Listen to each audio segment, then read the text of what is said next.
Salut à tous, c'est Pixel pour une vidéo critique retour gagnant. Et enfin, ce jeu vidéo, ce jeu en ligne, a droit à son adaptation sur grand écran. Je vais bien sûr parler du jeu Warcraft, qui donne donc naissance à ce film Warcraft, le commencement. Un film réalisé par Duncan Jones, fils du regretté David Bowie. Dans les productions, on note que Blizzard est présent, ainsi que Universal Studios, donc ce qui n'est pas rien. Et donc voilà, ça donne naissance à ce film Warcraft que je n'attendais pas forcément énormément, mais c'est très intéressant je trouve de voir qu'on peut projeter de faire un film sur ce genre de jeux vidéo.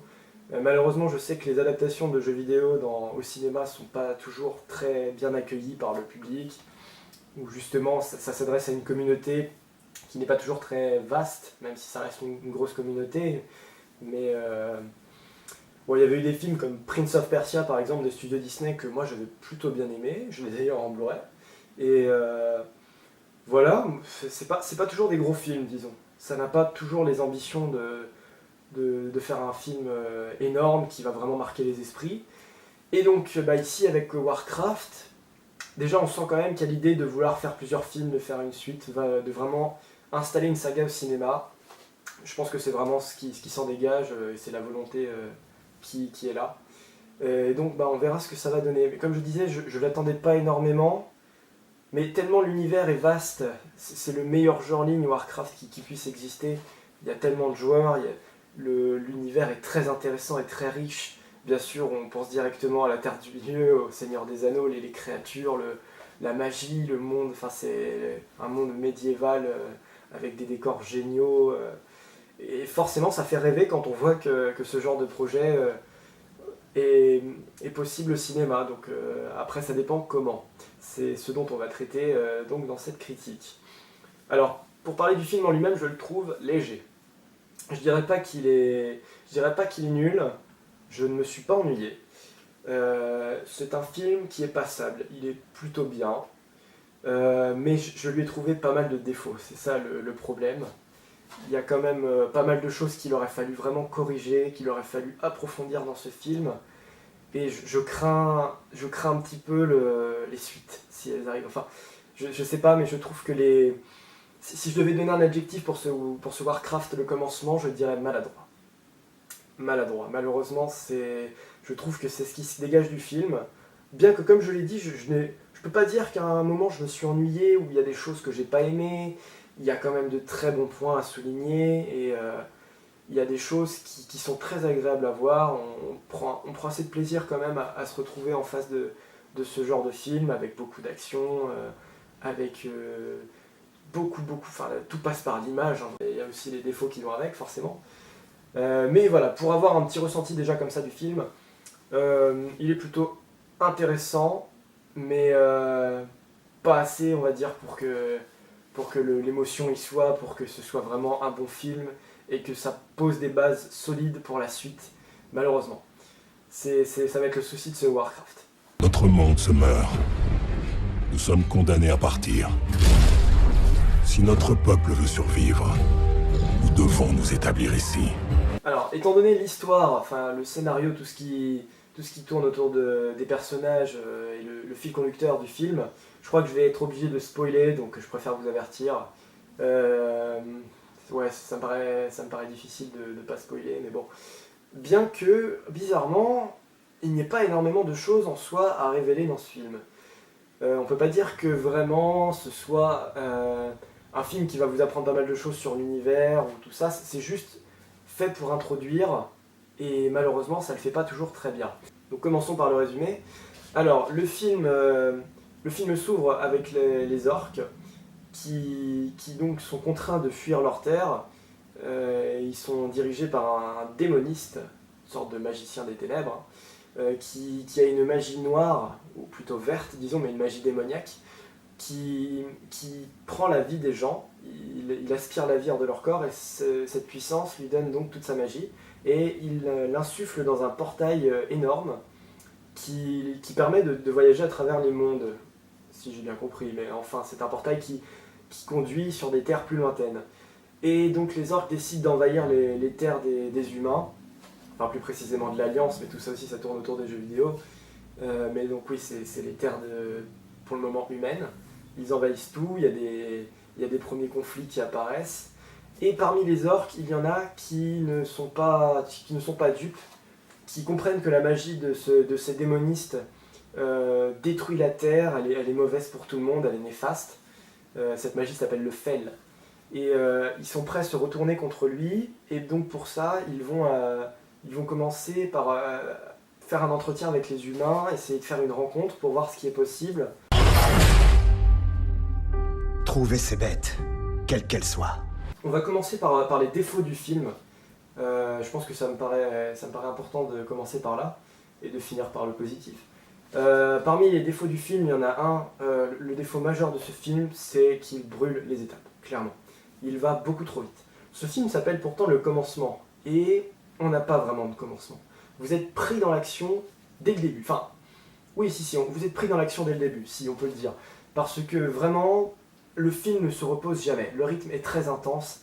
Il y a beaucoup de scènes, très courtes à chaque fois, entre 3 et 5 minutes, mais beaucoup de scènes. Vous allez suivre les orques d'un côté, les humains de l'autre, ce qui fait que vous n'allez pas arrêter de switcher entre les deux pour voir ce qui se passe d'un côté et tout ce qui se passe de l'autre.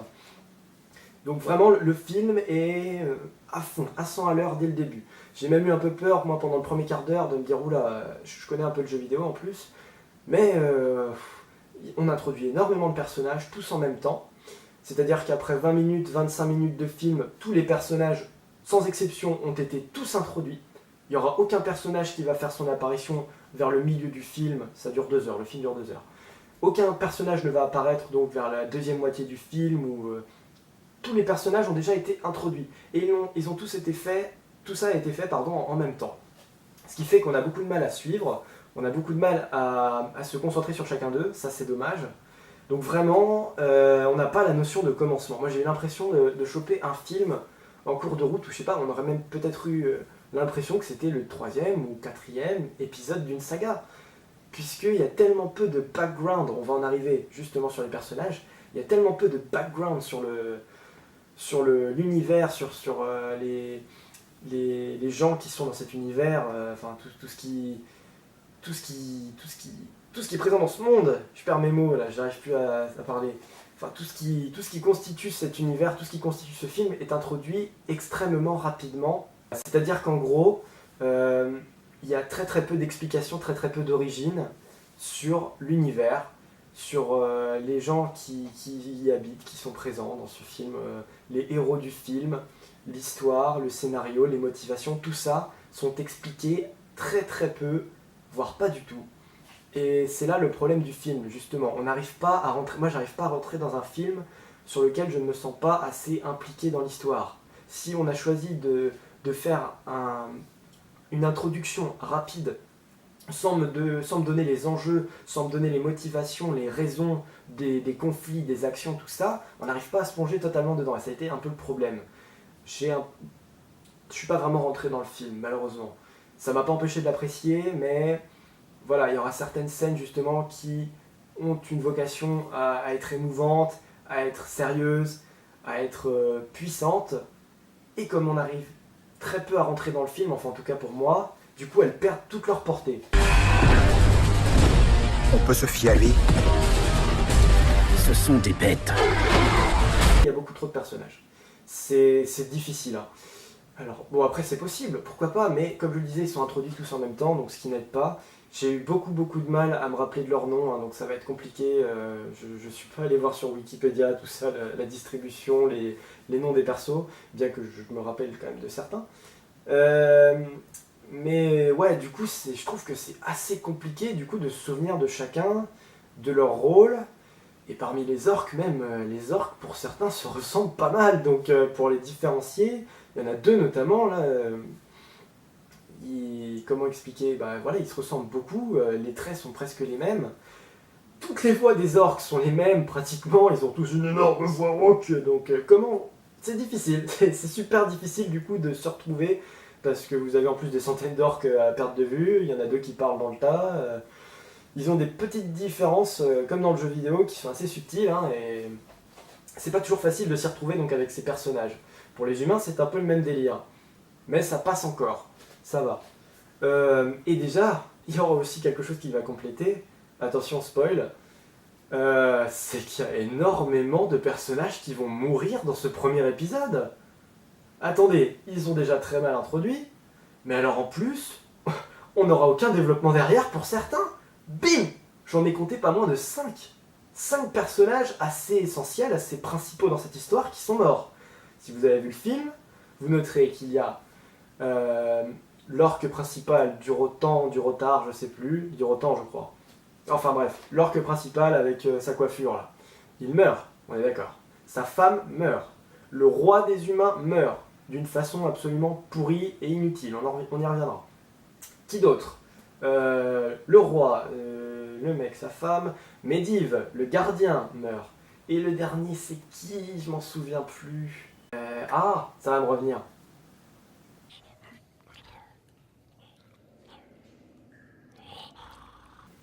Et le fils du chevalier principal, ça y est, c'est merveilleux. Voilà. Bien que lui ne soit pas forcément un personnage très important, on le remarque tout de suite, mais lui il a pris cher dans le film. Alors lui, revenu de bataille blessé, il y retourne, paf, terminado. Mais 5 quand même. 5 personnages, au pire secondaires mais assez importants, et au pire des personnages principaux. Rien que l'orque principal, il était sur les affiches, il était sur les bandes annonces, quand vous le voyez gueuler comme ça. Attendez, moi je me disais, c'est lui le héros. C'est lui qui va créer une alliance avec les humains, ça vient de là, on le comprenait très bien dans la bande-annonce, j'ai trouvé. Enfin, c'est ce que j'en ai compris. Et au bout d'1h15 de film, il est terminado, lui ça y est, fini. C'est un peu dommage, pourquoi s'il était intéressant en plus. Et le pompon, sa femme, en mode 10 commandements qui lâche le gamin, là. J'espère qu'on suivra le gamin d'ailleurs dans les prochains épisodes s'il y en a. Alors elle, 10 commandements, voilà, elle lâche le gamin sur la rivière, sur le fleuve. Et elle meurt aussi. Non, ne faites pas mourir la mère, je sais pas, laissez-la en vie, qu'elle puisse au moins raconter à son fils des années plus tard ce qui s'est passé. Enfin, j'ai l'impression qu'on a massacré déjà beaucoup de possibilités de développement autour du film. C'est bien malheureux. Alors après, j'imagine que ça laissera du coup place à de nouveaux personnages. Et j'espère qu'ils seront mieux introduits que ceux-là, mais ouais. La mort de Medivh aussi, je trouve que c'est la mort la plus justifiée parce que c'est à cause de lui que les orques sont entrés donc, sur les terres humaines. Il est contaminé par le fel lui aussi. Donc il fallait qu'il meure, qu'il soit bon ou mauvais. Et en plus, sa mort, enfin son agonie, permet aussi de faire avancer l'histoire à la fin, car le portail des orques, au final, il va le rétablir et le donner sur Hurlevent pour permettre aux prisonniers humains de s'enfuir. Donc il revient du bon côté aussi à la fin. Sa mort est tout à fait justifiée, le personnage était plutôt intéressant, mais je pense qu'il était allé jusqu'au bout de lui-même. Pour le coup, personnage pas très bien introduit non plus, je trouve, mais développement au cours du film assez logique. Voilà, sa mort est justifiée. Et alors le roi. Aïe aïe aïe aïe aïe. Et d'ailleurs, c'est sa mort, enfin en expliquant sa mort, on va en venir au personnage que j'ai préféré dans le film. La mort du roi, mais qui était inutile, mon dieu. Pendant la bataille à la fin, il y a donc ce personnage qui s'appelle Garona, qui est une orque qui était très faible parmi le camp des orques, et qui a donc été prisonnière des humains, et elle s'est ralliée à la cause des humains. Elle a été très fidèle aux côtés des humains, elle s'est battue pour eux, elle les a aidés, et elle s'est liée d'amitié pour les humains, elle s'est liée à leur cause à 100%.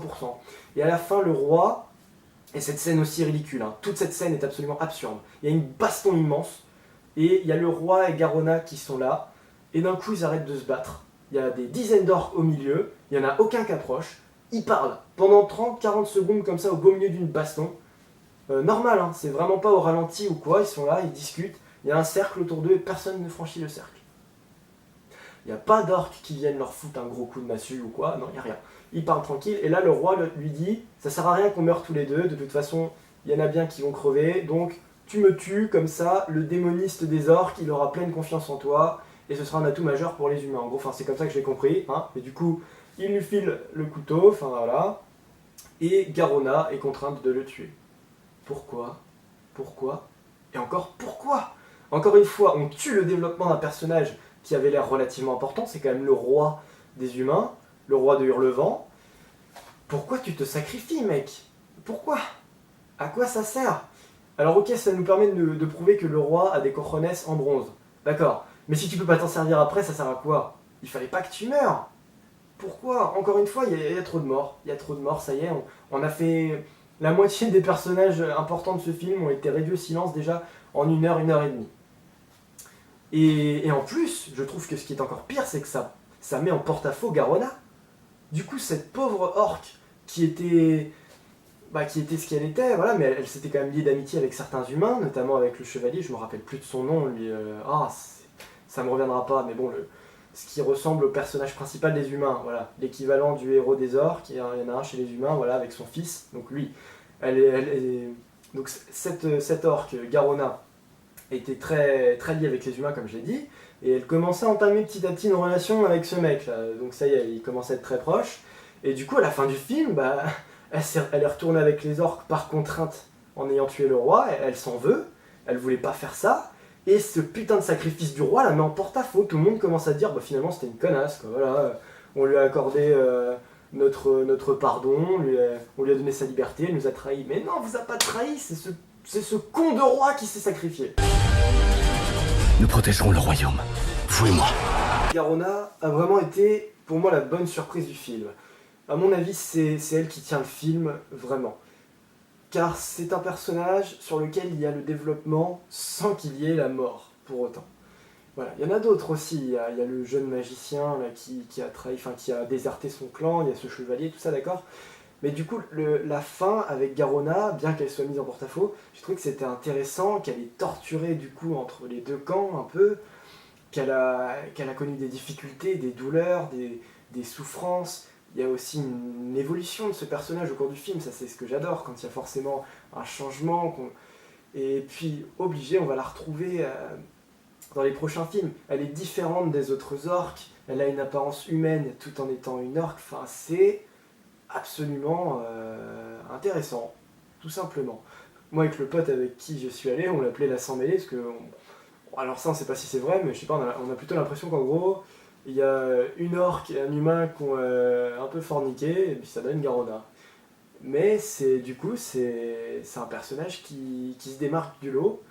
Et en plus, c'est un personnage féminin guerrier, qui n'est pas au centre de l'histoire. Il ne faut pas non plus que ce soit un girl power, non, mais elle est vraiment autour de l'intrigue assez fascinante.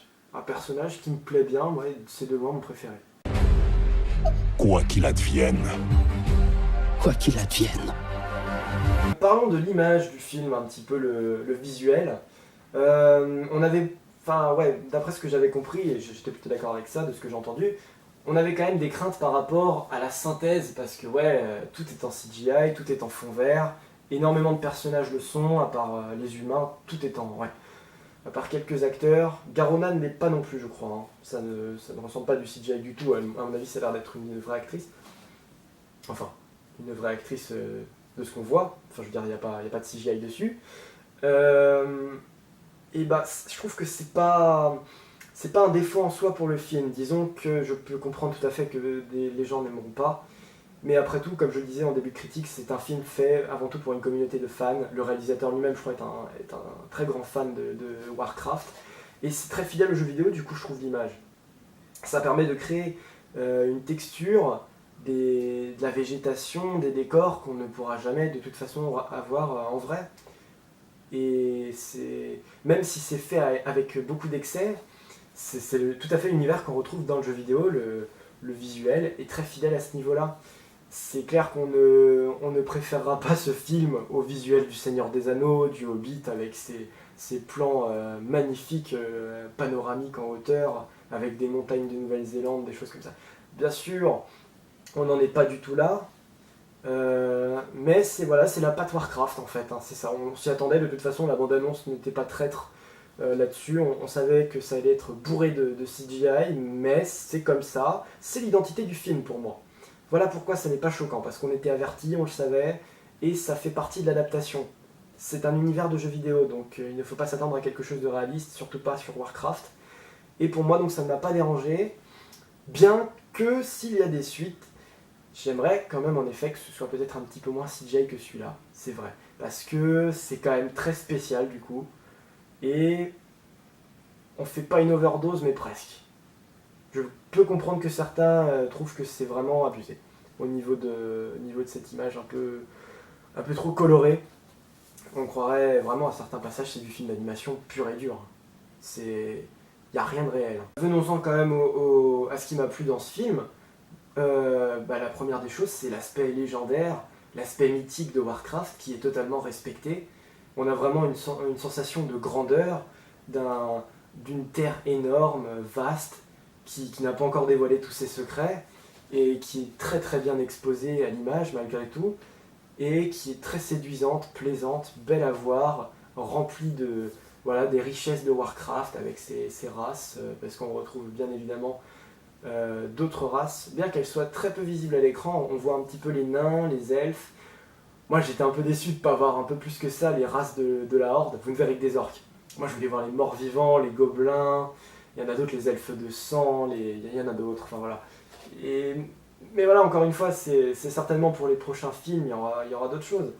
C'est à voir, mais malgré un développement très rapide au début, disons que quand même je trouve que c'est bien fidèle au jeu vidéo, et c'est quand même assez plaisant de voir ça, qu'il y a tout un univers à comprendre, à explorer, comme dans le jeu vidéo, et là-dessus, la part du contrat est bien remplie. Et ce qui m'a plu aussi beaucoup, ça c'est high level, c'est la musique dans ce film. Alors là, en même temps ça aussi, ça fait partie des bons points de Warcraft. Les musiques sont très orchestrales, sont très lourdes, des musiques de bataille avec beaucoup de percussions, avec, vous voyez à plusieurs reprises, je crois, des mecs dans les armées qui donnent des coups de clairon énormes avec des trompettes géantes. Et c'est ce qu'on aime bien, il y a un rythme musical très, très légendaire aussi sur ce coup-là, qui, encore une fois, est très très bien repris du jeu vidéo, et qui donne tout cet aspect bataille, guerre, fantastique. Et là-dessus, pareil, moi j'adore, ça va super bien avec le film, et c'est ce que je voulais retrouver, et je l'ai retrouvé. Et puis malgré tout, j'espère quand même sincèrement qu'il y aura des suites, je les attends, parce que même si ce film est assez moyen, l'air de rien, je pense que non seulement une suite permettra d'améliorer, et j'espère pas d'empirer, le début de cette saga, et il y a quand même un fort potentiel, hein. C'est Warcraft, il y a beaucoup de choses à explorer, beaucoup de choses à montrer. C'est l'univers, je vais peut-être m'attirer les foudres de certains, mais l'univers pour moi est aussi riche que Star Wars, que le Seigneur des Anneaux. Bon, bien que le Seigneur des Anneaux il soit restreint par l'univers des livres seulement, mais voilà, l'univers reste énorme, reste massif, et on a de quoi faire avec Warcraft, il n'y a pas de raison, donc il va falloir bien reprendre les rênes pour la suite. Et il y a de bonnes chances. Voilà, moi je pense que cette saga est à encourager, sincèrement. Il y a des choses à revoir, mais peut mieux faire, tout simplement, peut mieux faire, et va mieux faire de toute façon. Va mieux faire. Ils vont se bouger un peu après ce début, et j'espère vraiment que s'il y a une suite, ce sera à la hauteur de nos attentes, car là c'est un petit peu en dessous, faut le dire. Même si le pari est plutôt ambitieux quand même, parce que ça c'est vrai, il faut le dire qu'adapter un jeu vidéo, comme je le disais, c'est pas toujours facile, et surtout un univers aussi grand, avec une communauté de fans particulière, tout ça, c'est... Voilà, le film est à encourager déjà pour la prise de risque qu'il a, ça rien que ça, moi c'est ce que j'aime bien voir dans un film, un peu de renouveau, un peu d'audace, c'est toujours bon à prendre, donc là-dessus je félicite la prise d'initiative d'avoir réalisé, d'avoir projeté ce film, et donc c'est pour ça que c'est à encourager. Il faut continuer en faisant mieux. Et là, ce sera génial. On atteindra le sommet. Nous n'avons pas le choix. Nous devons attaquer en force. Il faut se décider! Pour conclure ce film, disons que le film est ambitieux, le film est fascinant de par le projet que c'est, les références, l'univers dans lequel on est plongé. Tout ça donc nous promettait quelque chose qui aurait vraiment pu être réussi, ou du moins très intéressant, et disons que malheureusement c'est un petit peu au-dessous de nos espérances, sans être mauvais pour autant. On peut pas dire que ce soit mauvais, j'ai pas non plus de gros défauts à retrouver sur ce film, enfin si ce n'est ceux que j'ai donnés. Il n'y a rien qui m'a fait détester, il n'y a rien qui m'a choqué ou quoi. Je trouve que c'est pas mal réalisé. Le scénario est pas trop mal non plus, bien que il est bourré de séances très courtes, enfin de séquences très courtes, parfois inutile et parfois trop poussé au niveau des morts, hein, et il y a beaucoup trop de morts, il y a beaucoup trop de... Le scénario est parfois un peu massacré au niveau de certains personnages malheureusement, mais ça reste pas épouvantable, ça va. Et il y a de très bonnes choses à dire, comme je l'ai dit, la musique, la grande fidélité à l'univers, aux personnages, à Warcraft, aux jeux vidéo, c'est certainement, je sais pas, c'est hyper bien reproduit, il n'y a rien à dire là-dessus, c'est bien calqué, c'est très fidèle, c'est très travaillé, ça se voit, il y a du boulot derrière tout ça. Et voilà, un casting assez méconnu, assez débutant, mais qui s'en sort bien, hein, franchement, pas de problème là-dessus. Ils s'en sortent très bien, ils sont convaincants, ça passe. Maintenant les gars, il va falloir viser level 2 au moins. Hein. Donc je ne peux pas dire que ce soit un bon film pour autant, malheureusement, c'est un film moyen. Voilà ce qu'on peut dire de ce Warcraft le commencement. Film moyen, à voir. Tu dois faire tes preuves Warcraft au sein du cinéma, voilà, il faut encore en montrer, et il faut faire plus que ça parce que tu as encore quelques défauts. Et donc voilà, merci à vous d'avoir suivi cette vidéo, on se retrouve bientôt pour une nouvelle critique qui sera sans doute Alice de l'autre côté du miroir, donc normalement s'il n'y a pas de souci ça devrait être celle-là. Donc voilà le programme pour la prochaine vidéo critique retour. On verra si ce sera gagnant ou perdant. J'ai des mauvaises attentes sur ce film, mais bon, on verra bien. Et quant à Warcraft, voilà, j'aurais plutôt tendance à dire que je vous conseille d'aller voir Warcraft le commencement. Salut à tous!